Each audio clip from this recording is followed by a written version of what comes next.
Olá, como vai? Você que está ligado no nosso canal no YouTube, nós estamos aqui de volta trazendo até você mais uma mensagem de edificação, uma mensagem de advertência, uma mensagem de alerta sobre um tema da Palavra de Deus, um tema atual, um tema que traz dúvida ao coração de muitas pessoas. Aqui na igreja, algum tempo atrás, nós fomos questionados a respeito se nós não podíamos dar um estudo sobre falsos profetas. E nada mais atual do que falar sobre isso nesses tempos em que várias vozes têm se levantado pelo mundo com doutrinas, com ensinamentos dos mais variados possíveis e muitas vezes que se confrontam para que a gente possa falar sobre falsos profetas. Nesse tempo de crise moral, crise emocional, crise financeira, principalmente vivida no Brasil, muitas pessoas têm se levantado para mostrar as saídas que nós devemos ter, o que devemos fazer, tendo algumas atitudes mirabolantes que são ensinadas e que têm levado muitas pessoas a ficarem preocupadas. Eu quero te dizer que isso não é novo. Falar de falso profeta não é algo novo. Primeiro porque o inimigo das nossas vidas, aquele que tenta nos separar do amor de Deus, da direção do Senhor, dos ensinamentos do Senhor, ele não é criativo.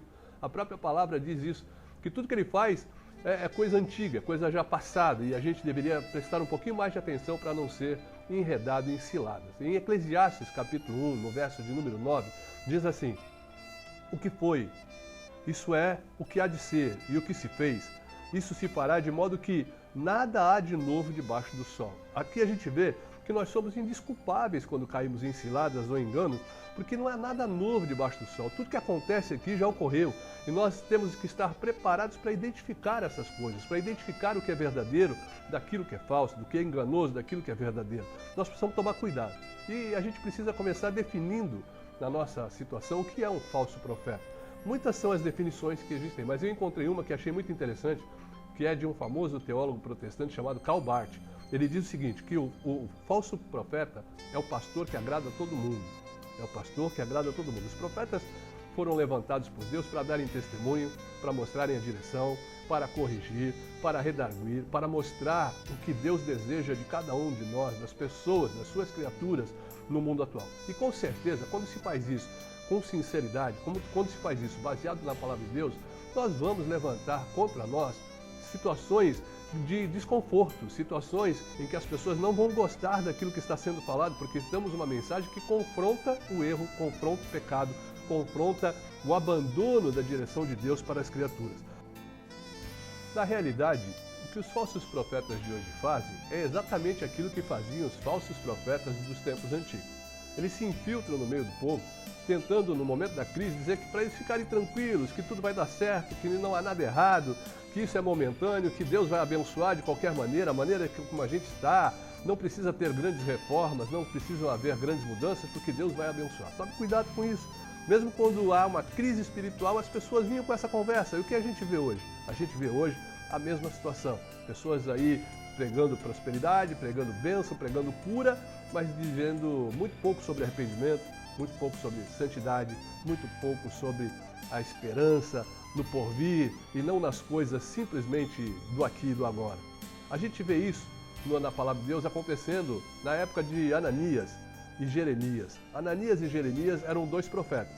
Jeremias, o profeta verdadeiro, um profeta conhecido como profeta que chorava muito, até pelo peso daquilo que ele tinha que falar, das coisas com que ele havia de dizer, e Ananias, que era aquele falso profeta que falava que estava tudo muito bem. A situação de Israel era uma situação caótica, uma situação de afastamento de Deus, uma situação de idolatria, uma situação de temor mesmo do Senhor deixado de lado. E Ananias se levanta e traz uma profecia maravilhosa, uma mensagem maravilhosa, dizendo que estava tudo tranquilo, que eles não precisavam se preocupar, porque Deus traria de volta, restituiria Israel de tudo aquilo que havia sido perdido, mesmo quando Israel vivia muito afastado de Deus em idolatria. Veja o que Jeremias diz no capítulo 28, verso 1 a 4. Isso aqui é Ananias falando no livro de Jeremias, capítulo 28, verso de 1 a 4.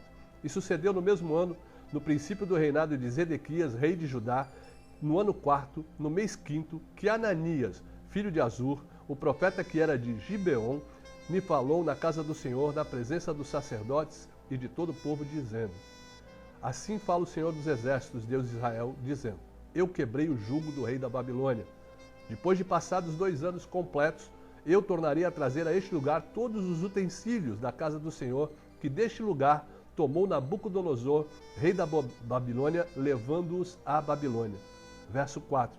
Também a Jeconias, filho de Joaquim, rei de Judá, e todos os do cativeiro de Judá que entraram na Babilônia, eu tornarei a trazer a este lugar, diz o Senhor, porque quebrarei o jugo do rei da Babilônia. O que Ananias fez? Profetizou que Deus restauraria Israel, que restauraria o culto, que traria tudo de volta o que havia sido roubado de utensílios da casa do Senhor, do templo do Senhor.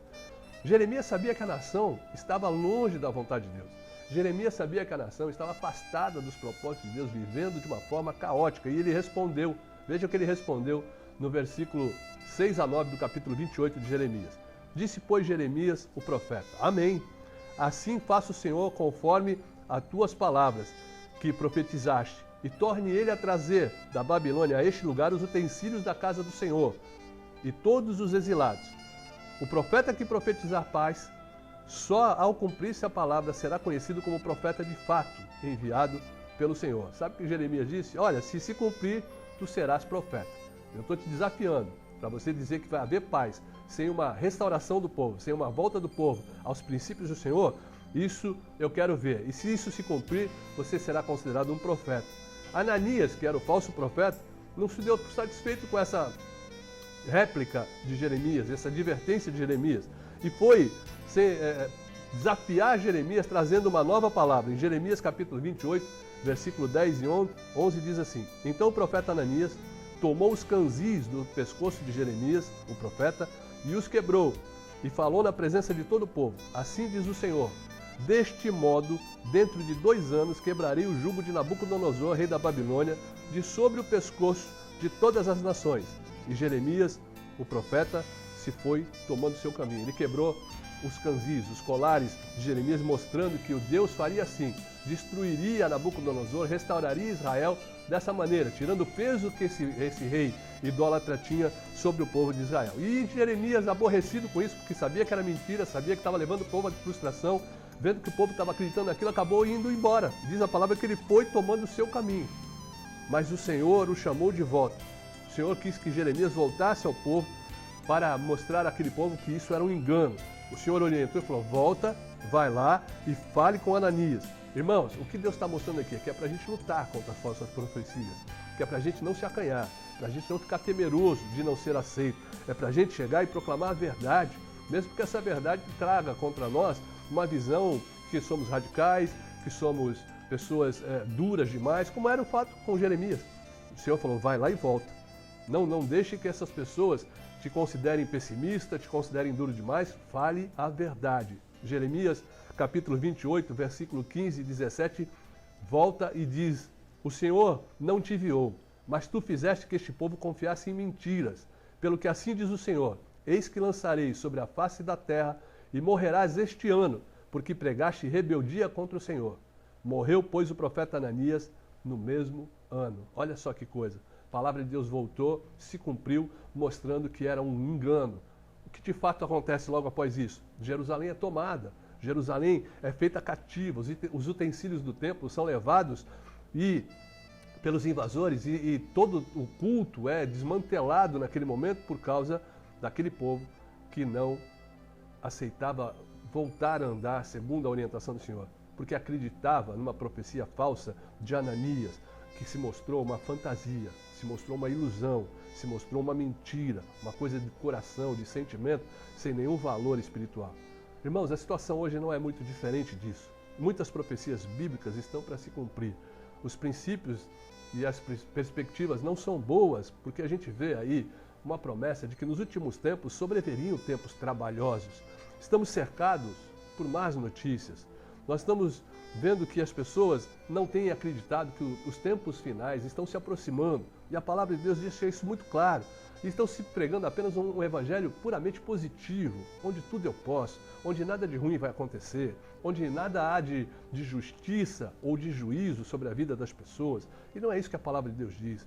Os sinais dos tempos estão claros, irmãos, e eu quero compartilhar com você alguns desses sinais.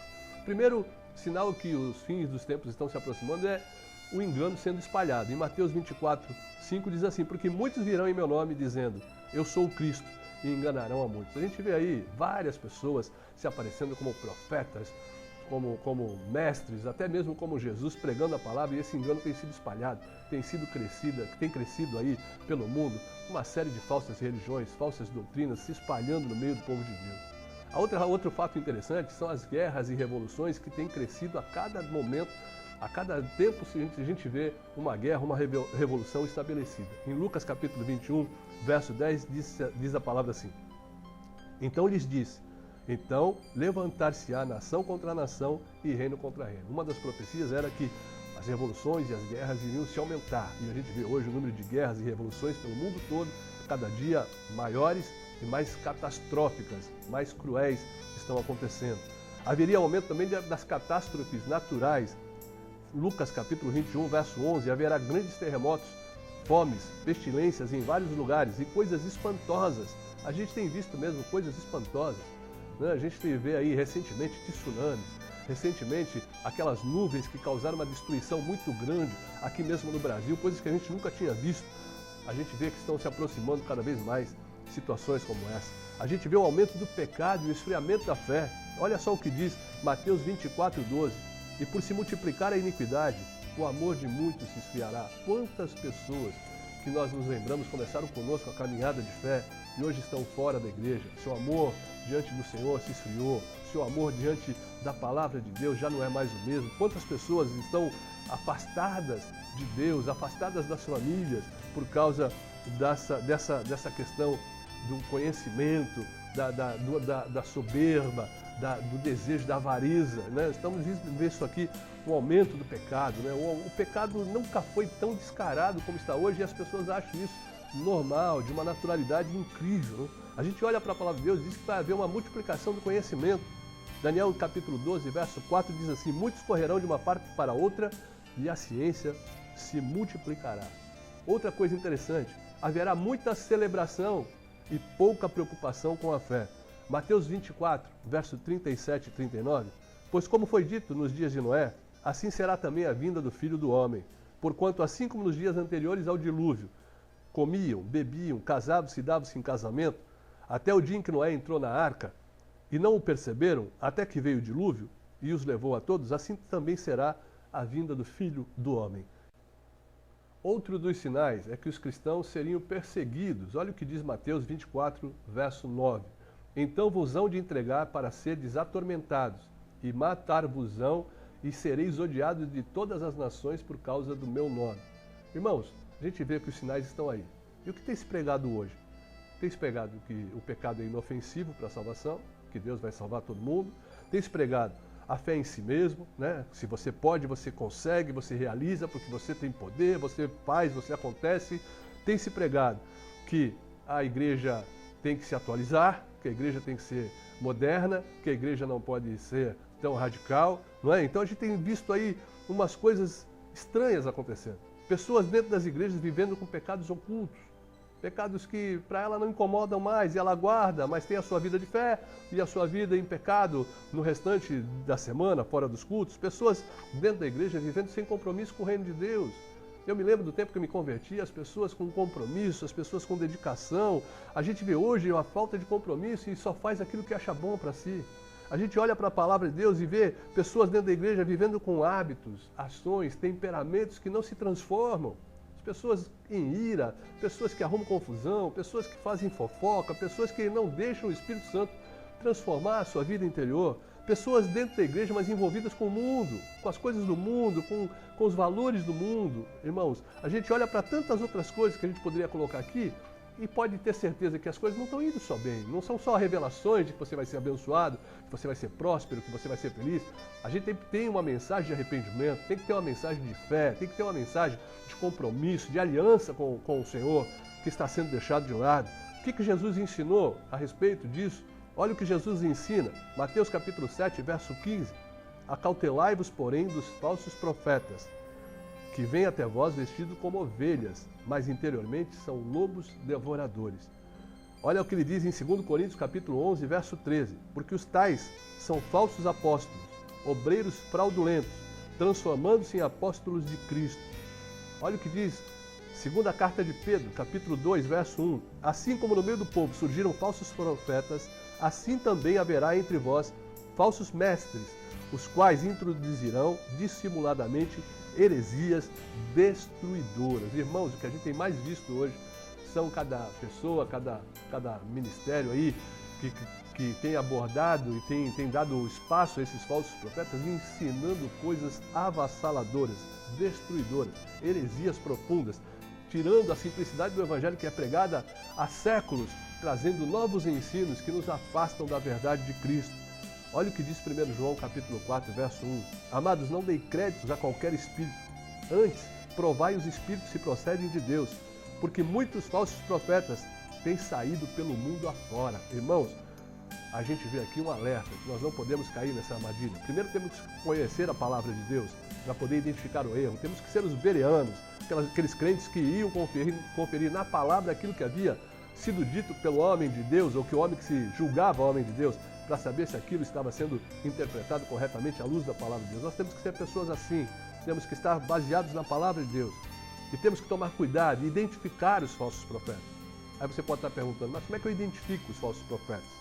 A Bíblia é interpretada pelos falsos profetas da sua forma, do seu jeito. Ela foge das interpretações que nós sempre aprendemos como corretas. Aquelas que são interpretações com uma exegese, com uma hermenêutica correta. A gente vê que essas pessoas, elas mudam o que a palavra de Deus diz para confirmar aquilo que elas querem ensinar. As suas profecias não podem ser conferidas com o resultado. Irmãos, olha o que diz Deuteronômio capítulo 18, verso 21 e 22. E se disserdes no teu coração, como conhecerei a palavra que o Senhor não falou? Versículo 22. Quando o profeta falar em nome do Senhor, e essa palavra não se cumprir, nem suceder assim, esta é a palavra que o Senhor não falou. Com soberba falou aquele profeta, e não tenhas temor dele. As profecias, irmãos, elas têm que ser checadas. As profecias aconteceriam, tinham cumprimento a curto prazo, para que a igreja pudesse identificar se aquilo que aquele homem falava era verdade, para que a igreja pudesse avaliar se realmente ele era um profeta. Você quer um exemplo disso? A viúva de Serepta. Em 1 Reis capítulo 17, versículo 24, então a mulher disse a Elias, nisto conheço agora que és profeta de Deus, és homem de Deus, porque a palavra do Senhor na tua boca é verdade. Ou seja, ele profetizava, acontecia e as pessoas viam. O que se faz hoje? Se profetiza a longo prazo, se profetiza coisas que a igreja não consegue confirmar. E essas pessoas saem por aí falando essas coisas e depois elas vão embora e fica uma falsa esperança, fica uma frustração na vida do povo de Deus porque não se cumpre, não são verdades, não há como se cumprir, se confirmar segundo a palavra de Deus. Cuidado com isso. A gente olha para a palavra de Deus e vê que os falsos profetas têm sede de poder. Irmãos, os falsos profetas têm sede de poder, ele quer ser mais conhecido, ele quer ser mais importante que Jesus, ele quer ser mais importante do que todos os outros pastores, aquelas pessoas sérias que trabalham para levar a mensagem de Deus. Irmãos, o profeta verdadeiro não se preocupa com isso.